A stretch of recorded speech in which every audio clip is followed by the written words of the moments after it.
Well, hello and happy Thanksgiving to everyone out there. Hope you're enjoying the holiday. Maria Taylor alongside Chris Sims, Devin McCourty, and Jason Garrett. You've got food, you've got family, so of course we want to talk football because it's the perfect pairing. So let's talk about some Week 12 matchups that we're excited about. Starting with Black Friday, we've got the Dolphins going on the roads, taking on the Jets. And for the first time, Devin, we were having a conversation about the Dolphins' defense outshining the offense in Week 11. And a game they got to be excited about, playing against a Jets offense that hasn't really produced a lot this year. So I think this Miami defense is showing we came to play. And I think their offense has had a little bit of, not the high-level production as early in the season. So they're going to look for this defense to make big plays, create takeaways, and try to get ahead and play from ahead against the Jets. No doubt. There's an interesting evolution of the Dolphins. Like you said, they were so dynamic offensively early. Now, don't get me wrong. Tua and Tirico were incredible last week. But their defense really stepped up. They stopped the run. They took the ball away. And that's why they brought Vic Fangio there.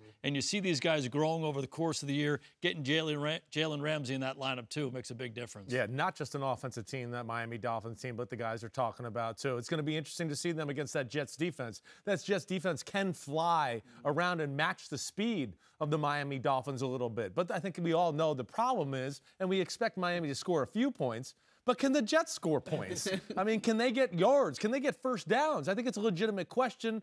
And, they got issues across the board on that side of the ball. All right, let's talk about another Week 12 matchup that we have coming our way. Steelers going on the road, taking on the Bengals. Obviously, Joe Burrow is out, so that means Jake Browning is in. But what does that mean for the Bengals moving forward? Well, the Bengals, I think, are going to they're not going to be able to rely on Joe Burrow making magic, picking teams apart, run the ball, play through their defense. We know this Steelers offense is not that great here. So if they can kind of keep it a low-scoring football game and kind of make it ugly, that it's like how the Steelers like to play. We know that, but I think that's what Cincinnati's going to have to do going forward. Yeah, and I think for Pittsburgh, let's give Jalen Warren the ball over and over and over again. Last week, he looked incredible, but only 9 carries. So I look for Pittsburgh to say, you know what?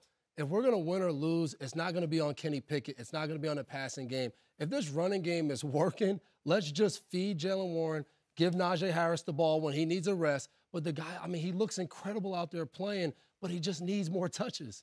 Dev, I feel like we bang this drum every week with so many teams in this league that they need to run the football more, take pressure off these young quarterbacks. Right. It's the same thing in Pittsburgh. I feel like they've run the ball better here the last month since Matt Canada has come down on the sidelines. And for Cincinnati, Joe Burrow is such an impactful player. I don't know that they just very easily shift to being a different kind of team. Agreed. They still got those stars outside. Be a real test to see if Browning can get the ball to them. One thing we've seen from the Steelers all season is that they've been outgained in every single game that they've played, but still Mike Tomlin in a lot of ways finds a way at the end of the game. So it's actually a really interesting matchup going in when they can't rely on their quarterback, and we know the Steelers team is one that likes to find a way to win. Yeah, and now you have both sides who don't really rely on that quarterback to go out there and win the game. So it's like, how long will this Mike Tomlin magic or great coach and whatever you want to call it, how long can we ride this out of winning situational football and being outgained week in and week out? That's not really the formula for success in the NFL. No, it's not. No, but the Bengals, you're right, and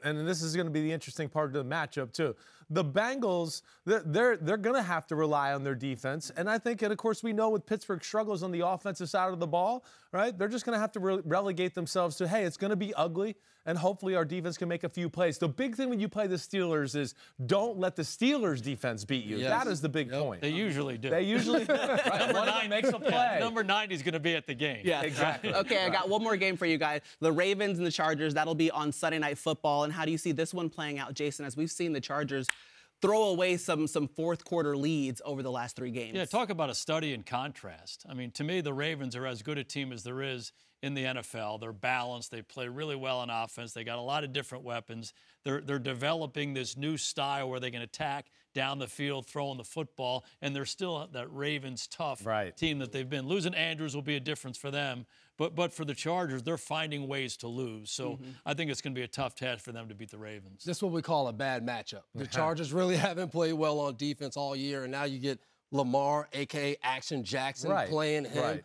You don't want this problem, especially Sunday Night Football. Exactly. It's not a good matchup for them. The Chargers can't stop the run or the pass, and Lamar and Baltimore do both really well. And then the Chargers offense, they don't run the ball well, and it's all on Justin Herbert, and we know that Ravens defense is real good. All right, guys, I know you want to get out of here and go get your food, your Turkey, ham, your turkey, whatever. Okay, just be back on time for Sunday Night Football, Football Night in America, okay? You 7 make sure Eastern you're there, right here. too, on time. I will be. She'll be there. She'll be Don't there. worry about her. All right?